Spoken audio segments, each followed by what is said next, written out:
नज़रिया बदलकर हम अपनी ज़िंदगी बदल सकते हैं। नज़रिया बदलने के 5 सिंपल स्टेप। पहला स्टेप, अपनी सोच बदले और अच्छाई खोजें। हमें रोज़ लगातार अच्छी-अच्छी चीज़ों का खोजी बनना पड़ेगा। हमें ज़िंदगी के पॉजिटिव पहलू पर ध्यान देने की आदत बनानी होगी। किसी इंसान या किसी सिचुएशन के बुरी साइड की बजाय उसकी अच्छी साइड पर गौर करना चाहिए। हम में से ज़्यादातर लोगों ने अपनी सोच ऐसी बना रखी है कि हमें हमेशा गलतियाँ और कमियाँ को ढूँढने की आदत हो चुकी है। इसलिए हमें ऐसा नहीं करना चाहिए और हमें हमेशा अच्छाई ढूँढने की आदत बनाना चाहिए। एक समय की बात है, एंड्रयू कार्नेगी अपने बचपन के दिनों में ही स्कॉटलैंड से अमेरिका चले गए। उन्होंने छोटे-मोटे कामों से शुरुआत की और आखिरकार अमेरिका में स्टील बनाने वाली सबसे बड़ी कंपनी के मालिक बन गए। एक ऐसा वक्त आया जब उनके लिए 43 करोड़पति काम करते थे।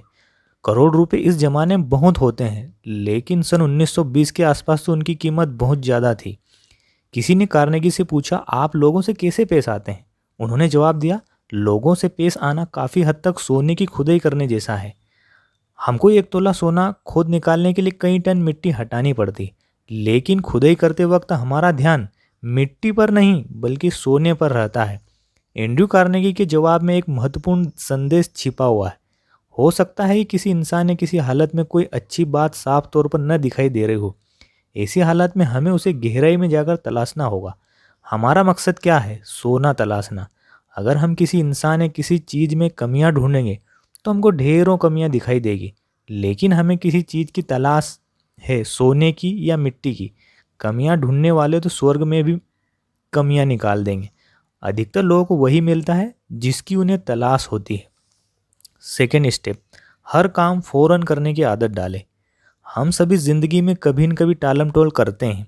मैंने भी ऐसे ही किया है, जिसके लिए मुझे बाद में पछताना पड़ा। टालम-टोल की आदत की वजह से हमारा नज़रिया नकारात्मक बन जाता है। किसी को काम करने से अधिक थकान उस काम को न करने के लिए की जाने वाली टालम-टोल की वजह से होती है। कोई भी काम पूरा होने पर खुशहाली लाता है और हौसला बुलंद होता है, जबकि आधा अधूरा काम हमारी हिम्मत को वैसे ही खत्म कर देता है, जैसे पानी के टैंक में कोई छेद टैंक को खाली कर देता है। अगर हम सकारात्मक नज़रिया बनाना और कायम रखना चाहते हैं, तो आज से जीने और हर काम को तुरंत करने की आदत डालें। तीसरा स्टेप, आसान मानने का नज़रिया बनाएं। अपनी दिक्कतों के बारे में सोचने के बजाय अपनी सहूलियतों के बारे में सोचें। अपने इर्द गिर्द के फूलों की खुशबू सूंघने के लिए वक्त निकालें। आप कई बार सुनते होंगे कि कोई आदमी दुर्घटना की वजह से अंधा अपाहिज हो गया, लेकिन उसे हर्जाने के तौर पर लाखों रुपए मिल गए। हम में से कितने लोग ऐसे आदमी की जगह लेना चाहेंगे?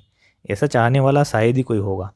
हम शिकायतें करने के इतने आदी हो गए हैं कि उन चीज़ों की ओर हमारी नज़र ही नहीं जाती जो हमारे पास मौजूद है। हमारे पास ऐसी बहुत सारी चीज़ें हैं जिनके लिए हमें शुक्रगुजार होना चाहिए।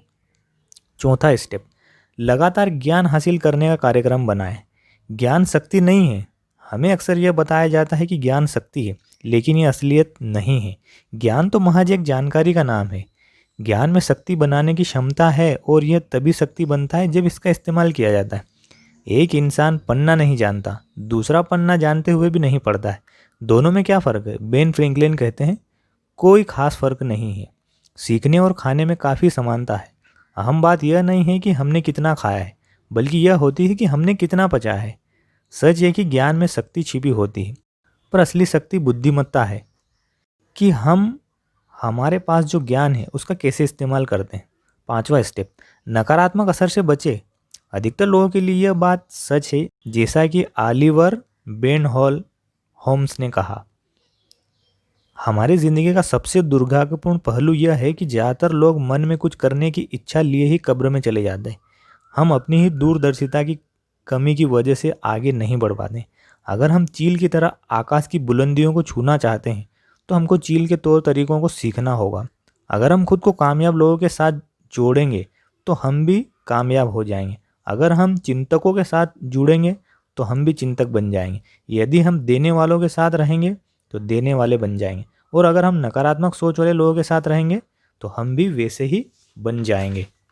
जब कोई अपनी लाइफ में सक्सेसफुल होता है, तो तुच्छ लोग उस पर कीचड़ उछालते हैं और उसकी टांग खींचने की कोशिश करते हैं।